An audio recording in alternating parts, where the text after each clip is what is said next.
Okay cool एक ऐसा anime है जो अपनी ओपनिंग की वजह से जाना जाता है। जी हाँ, मैं अनरावल की ही बात कर रहा हूँ। और मैं ऐसा इसलिए नहीं कह रहा क्योंकि मुझे टोक्यो गूल बहुत बहुत बहुत ज़्यादा पसंद है।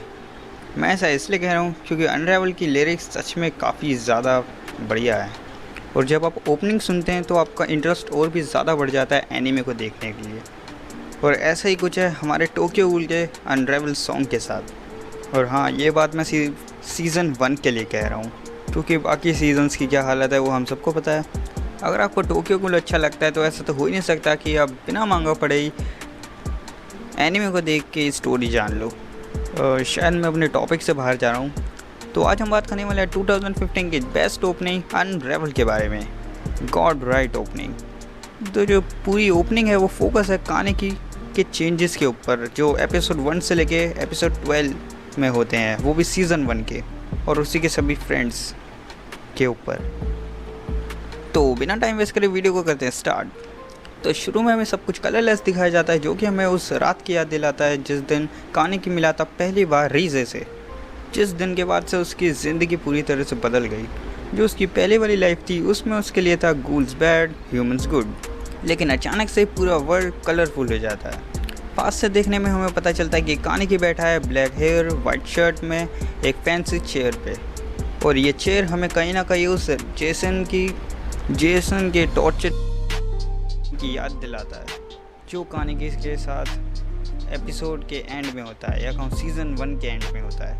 इन्हीं के बीच में हमें दिखाया जाता है कानेकी बैठा है, अपनी रिफ्लेक्शन भी उसे दिख रही होती है, जिसे हम कह सकते हैं वाटर एंड स्काई, जो हमें दिखाता है ह्यूमन और गूल्स की दो अलग अलग दुनिया, कि किस तरह से वो एक ही वर्ल्ड में रहकर दो तरह से रह रहे हैं। और मैं आपको ये बता दूं कि पूरी की पूरी ओपनिंग के बहुत ज़्यादा बड़ा हाथ है रिफ्लेक्शंस का। पूरी ओपनिंग में हमें जहाँ जहाँ रिफ्लेक्शन दिखाए जाएंगे वहाँ वहाँ आप समझ लेना कि एक गूल साइड है और एक ह्यूमन साइड है गूल्स के लिए, जहाँ पर वो एक ही दुनिया में दो अलग अलग फेसेस के साथ रह रहे हैं। यहाँ हमें दिखाया जाता है कि कानेकी दोनों ही दुनिया में एग्जिस्ट करता है। और फिर हमें दिखाई जाती है टोका और रीजे, जहाँ पर इन तीनों के ही जो डायरेक्शन है वो हम इनके विंड डायरेक्शन से पता कर सकते हैं। अगर आप देखोगे ध्यान से तो फिर कानेकी के जो हेयर है वो लेफ़्ट की तरफ है हवा से, और जो रीजे और टोका है उनके राइट की तरफ। सॉरी, मैंने उल्टा बोल दिया, कानेकी के राइट है और रीजे और टोका के लेफ़्ट है। हमें दिखाया जाता है टोका जो कि लेफ़्ट की तरफ देख रही है और कानेकी को इग्नोर कर रही है, और उल्टा रीजे की डायरेक्शन जो है वो एकदम कानेकी के सामने है। रीजे स्ट्रेट कानेकी के सामने है। हमें ये सब विंड डायरेक्शन से पता चल रहा है। और जैसे ही रीजे अपनी आइज़ ओपन करती है स्क्रीन क्रैक हो जाती है, और साथ ही में जो रीजे भी क्रैक हो जाती है। और यही चीज़ सॉन्ग में भी बिल्कुल साफ़ है। जो टोक्यो गूल का जो वर्ल्ड है वो सच में ब्रोकन है। अगर आपने लिरिक्स देखी हो तो ये चीज़ हमें यहीं पे साफ़ हो जाती है। और जब कानेकी के साथ वो एक्सीडेंट होता है रात वाला, तो आपको याद होगा रीजे कानेकी के सामने ही अटैक करती है। कानेकी के आंखों के सामने ही रीजे उस पर अटैक करती है। हमें ये चीज़ भी इस ओपनिंग से देखने को मिल जाती है। और इसके बाद हमें सीन शिफ्ट होते हुए दिखाते हैं, जहाँ पर एक एक करके सभी मेन कैरेक्टर्स फ्लैश होते हैं स्क्रीन पर। यहाँ पर हमें गूल्स ह्यूमंस दोनों ही शो होते हैं, और कुछ गूल्स ऐसे हैं जो अपने गूल फॉर्म में और ट्रू फॉर्म, जो उनकी ह्यूमन और गूल फॉर्म है, दोनों में ही शो होते हैं। लेकिन यहाँ पर एक गौर करने वाली ये बात है कि जो टोका का भाई आयाटो है वो एक ऐसा अकेला कैरेक्टर है जो सिर्फ ह्यूमन में शो हुआ है, उसकी ट्रू फॉर्म में नहीं। जो गूल वाली साइड है वो उसकी नहीं दिखाई गई, सिर्फ उसकी ह्यूमन साइड दिखाई गई है हमें। लेकिन न्यूशियो के साथ बिल्कुल उल्टा हुआ है। न्यूशियो को उन्होंने गूल साइड दिखाई है, जो कि उसकी जो गूल वाली साइड है वही दिखाई है, और ह्यूमन वाली साइड हमें नहीं देखने को मिलती। और इसमें माडो और योशिमुरा एब्सेंट है, उन दोनों को दिखाया ही नहीं गया इस जो फ्लैश हो रहे होते हैं मेन कैरेक्टर्स। फिर इसके बाद हमें दिखाया जाता है जो स्क्रीन पहले क्रैक हो गई थी वो धीरे धीरे करके हील होने स्टार्ट हो जाती है, और वो फिर टोक्यो गूल जो वर्ड है उसमें ट्रांसफॉर्म हो जाती है। और फिर हमें दूर से दिखाया जाता है, जो हमें ये दिखाता है कि कानेकी का क्या रोल है इस सीरीज़ में। कानिकी का रोल है कि वो गूल्स और ह्यूमंस के बीच में शांति बनाए और इस ब्रोकन वर्ल्ड को फिक्स करे। इसके बाद हमें दिखाया जाता है कानिकी को वॉक करते हुए विद हिज रिफ्लेक्शन। जो उसकी रिफ्लेक्शन है उसमें हमें दिखाई जाती है उसकी गूल साइड, और ऐसे करके हमें सभी के सभी कैरेक्टर्स की जो गूल साइड है वो दिखाई जाती है ह्यूमंस को छोड़कर। लेकिन अगर आप कानिकी को ध्यान से देखोगे और उसकी रिफ्लेक्शन के जो नीचे सरफेस है उसे देखोगे तो वो टाइल्स आपको किसी चीज़ की याद दिलाएगी। सोचो किस चीज़ की याद दिला रही है? जी हाँ, ये हमें तो जेसन के ही टॉर्चर सेशन की याद दिलाता है, जहाँ पर कानिकी पे बहुत ज़्यादा अत्याचार हुए थे। और एक और बात पॉइंट करने वाली ये है कि हिडे एक ऐसा अकेला कैरेक्टर है जो कि नीचे को जा रहा है, डाउनवर्ड में। और अगर आप यहाँ पर माडो को देखोगे तो माडो को तो आप देख ही सकते हो, उसने अपना लेफ़्ट हैंड अपनी पॉकेट में छुपा रखा है। अगर आपको इसका मतलब नहीं समझ आए तो अगर आप याद करो पुराने सीज़न 1 के एपिसोड्स को, टोको जब उसके ग्लव्स उतारती है तो उसे देखने को मिलता है माडो की वेडिंग रिंग। उसकी वेडिंग रिंग ये वजह है जिसकी वजह से वो ग्लव्स पहन के रखता है और वो अपनी ओपनिंग में भी हाथ छुपा रहा है। और अब आगे बढ़ते हैं आमोन पे। और हाँ, मैं आपसे कहना चाहूँगा कि प्लीज़ वीडियो को स्किप कर दीजिए 7 मिनट तक, क्योंकि आमोन के बारे में मैं आपको बताने वाला हूँ वो हो सकता है आपको टोक्यो गूल ड्रीम में अच्छा ना लगे, क्योंकि स्पॉइलर है ये। मैंने आपको वार्न कर दिया है, फिर ये मत कहना कि नहीं करा। तो चलो बताता हूँ। अगर आपने याद हो टोक्यो गूल ड्रीम में हमें पता चला था कि आमोन वन नाइट गूल है। जी हाँ, आमोन भी एक वन नाइट गूल बन जाता है। यही वजह है कि यहाँ पर उसकी जो आई है वो छुपा रखी है, काफ़ी ज़्यादा अच्छी तरह से कोशिश करी, जहाँ पर हमें इसका वाइट देखने को मिल जाता है, वाइट कलर की आई। और शायद मैं इसके बारे में अब आपसे ज़्यादा बात नहीं करूँ तो ही सही है। तो शायद अब आगे बढ़ते हैं। आगे हमें दिखाया जाता है, आगे हमें रीज़े दिखाई जाती है जो कि और जैसे बीट आती है वैसे के वैसे ही रीज़े का कागुने अनलीश होता है।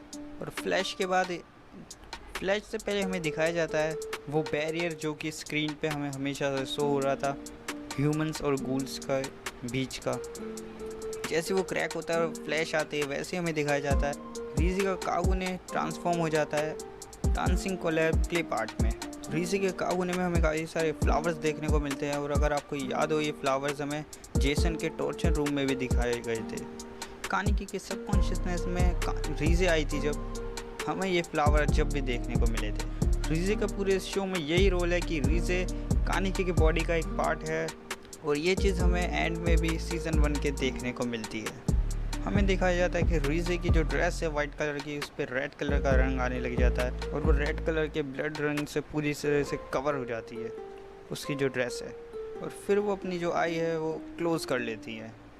और जबकि हमें दिखाया गया था कि ओपनिंग के स्टार्टिंग में उसने अपनी आंखें खोली तो सब कुछ डिस्ट्रॉय हो गया था, तो यहाँ पर हमें दिखाया गया है कि उसने अपनी आंखें बंद करी। नेक्स्ट हमें दिखाया जाता है टोका को जो कि लेफ़्ट साइड को देख रही है। जब वो अपना कागुने अनलिश करती है, इसका कागुने हमें लगता है जैसे बटरफ्लाई विंग्स की तरह। पास से देखने में हमें कुछ शेप्स देखने को मिलती है जो कि हमें काफ़ी हैंडमेड और नेचुरल शेप्स लगती हैं। यही आर्ट हमें दिखती है उसके कागुने में। ये हमें दिखाता है कि किस तरह से टोका का ह्यूमन वर्ल्ड में इन्वॉल्वमेंट है। और फिर हमें जूम करके दिखाया जाता है टोका का फेस जो कि लेफ़्ट साइड को देख रही है, लेकिन वो धीरे धीरे करके राइट साइड को टर्न होते हुए कैमरे की तरफ देखती है। और कैमरे से हमें दिखाया जाता है कानिकी, जब वो फर्स्ट टाइम कानिकी की तरफ फेस करती है और कानिकी को as a friend, as a गूल एक्सेप्ट कर लेती है। इसके बाद हमें दिखाया जाता है ह्यूमन कानिकी स्काई जो कि गूल साइड कानिकी के वाटर स्काई में फ्यूज़ होते हुए, जो कि उसकी जो आई है वो गर्ल साइड में है क्योंकि रिफ्लेक्शन की वजह से है। और इस फ्यूज़न के बाद हमें दिखाया जाता है कानिकी का फॉर्म जो कि है वाइट हेड ब्लैक जैकेट गूल, जो रिज़ल्ट है जेसन्स के टॉर्चर सेशन का। कानिकी का ये वर्ज़न हमें सीधी तरह से कॉन्फिडेंस दिखाता है और वो स्ट्रेटली एकदम खड़ा हुआ है सामने, जबकि ओपनिंग के स्टार्ट में वो हमें एकदम सैड पैसिव दिखाया गया था, उदास एकदम दुखी पर्सन दिखाया गया था हमें स्टार्टिंग में। लेकिन इसके बाद हमें दिखाया जाता है कानिकी का वो वर्ज़न जो पूरी तरह से हमें उसका कॉन्फिडेंस और बिना किसी इमोशंस के शो कर रहा है कि वो हर कोई डिसीज़न लेने के लिए खुद ही सक्षम है और अब उसे किसी के लिए भी कोई भी हमदर्दी नहीं है। कानिकी को डिसीजन कर लेता है कि उसे क्या करना है और उसे क्या बनना है। कानिकी अपने आप को फोर्स करता है कि पहले से काफ़ी ज़्यादा ताकतवर पर्सन बनने के लिए, जो कि वो पहले नहीं था। इसके बाद हमें दिखाया जाता है कि जो म्यूज़िक है वो धीरे धीरे करके डाउन होने लग जाता है और फिर जो सारा का सारा फोकस है वो हमें दिखाया जाता है कानिकी और उसके आउटर स्काई, जो कि गूल और ह्यूमन साइड हमें दिखाती है। जबकि हम अगर शुरुआत से तुलना करें तो काफ़ी ज़्यादा अंतर है। कलरलेस था शुरू में सब कुछ, और उसके बाद कानिकी बिल्कुल सीरियस वाइट हेयर वाला। फिर हमें धीरे धीरे करके कानिकी पे ही फोकस दिखाया जाता है और यहीं पे ओपनिंग जो है वो ख़त्म हो जाती है। तो गाइस, वीडियो पसंद आई हो तो लाइक करना, सब्सक्राइब करना, शेयर ज़रूर करना, और इंस्टाग्राम पे भी अगर फॉलो करना चाहो तो किसी क्वेश्चन पूछने के लिए तो कर सकते हो यार। ये थी हमारी आज की स्पेशल वीडियो जो थी टोक्यो गूल की ओपनिंग के ऊपर। काफ़ी ज़्यादा मेहनत लगी है वीडियो बनाने के लिए, लेकिन आपको लाइक करने के लिए 1 सेकंड भी नहीं लगेगा यार। तो यार किस बात का वेट कर रहे हो, लाइक कर दो दबा कर सीधा, मुंडी तोड़ दो लाइक बटन की। मैं तो कहता हूँ लाइक एम रखते हैं हम इस वीडियो का। मुझे पता है मैं थोड़ा लालच कर रहा हूँ, लेकिन 120 लाइक्स तो बनते हैं यार। इस वीडियो पे काफ़ी मेहनत करी है मैंने ये वीडियो बनाने के लिए। तो यार देखो 120 लाइक्स का एम रखते हैं। मुझे पता है तुम कर सकते हो यार, शेयर कर दो, लेकिन मुझे नहीं पता भाई 120 लाइक्स होना चाहिए।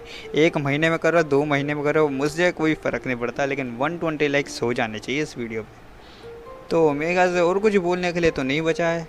तो मिलेंगे आपसे नेक्स्ट वीडियो में। जब तक के लिए अरे रुको, मैं सोच रहा हूँ कि डेथ नोट पे भी एक ऐसी वीडियो बनाई दूँ। बताओ तुम्हारा क्या ख्याल है इस बारे में, तो कमेंट करके मुझे बताना।